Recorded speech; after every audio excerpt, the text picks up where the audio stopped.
સામાન્ય રીતે ઉનાળામાં ગરમીના લીધે ફળો, શાકભાજી, ફૂલો વગેરેના ભાવમાં વધારો થતો હોય છે. પરંતુ આજે અમદાવાદના એપીએમસી માર્કેટમાં આવેલા ફ્રૂટ બજારમાં ફળોની આવક વધતા વેપારીઓએ તેના ભાવમાં ઘટાડો કરવાની ફરજ પડી હતી, જેમાં ફળોના ભાવમાં 5 રૂપિયાથી લઈને 65 રૂપિયા સુધીનો ઘટાડો જોવા મળ્યો છે.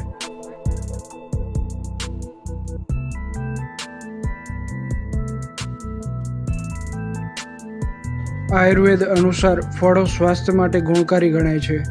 આપણા આહારમાં જો ફળોનું સેવન વધુ પ્રમાણમાં કરવામાં આવે તો શરીરને જરૂરી પોષક તત્વો અને વિટામિન્સ ભરપૂર માત્રામાં મળે છે.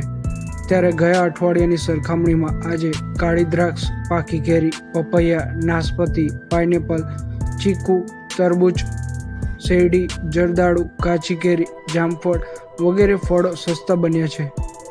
જ્યારે સ્ટ્રોબેરી, પ્લમ, લીચી, જરદાળુ, પીચ અને ચેરીના ભાવ ઘટવાના નામ નથી લઈ રહ્યા.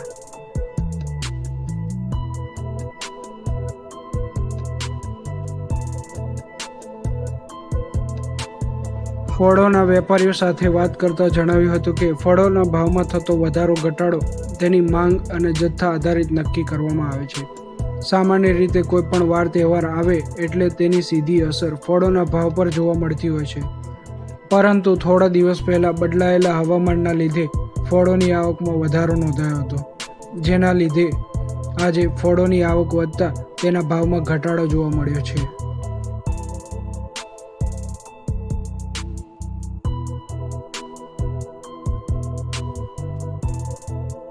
જો અઠવાડિયા પહેલાંના ફળોના ભાવની વાત કરીએ તો ફળોના ભાવમાં 20 રૂપિયાથી લઈને 50 રૂપિયા સુધીનો વધારો નોંધાયો હતો, જ્યારે આજે ફળોના ભાવમાં 5 રૂપિયાથી લઈને 65 રૂપિયા સુધીનો ઘટાડો નોંધાયો છે.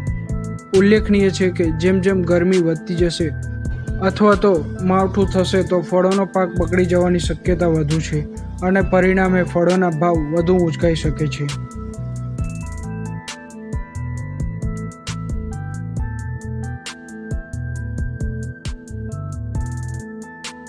જો કે ફળોના ભાવમાં થતો વધારો ઘટાડો માત્ર વાતાવરણમાં થતા ફેરફાર જ નહીં, પરંતુ ટ્રાન્સપોર્ટ ચાર્જમાં થતો વધારો ઘટાડો, ફળના પાકને જરૂરી ખાતર પાણીમાં લાગતો ખર્ચ, ફળોનો જથ્થો અને તેની માંગ તથા અન્ય પરિબળોના આધારે પણ નક્કી થાય છે.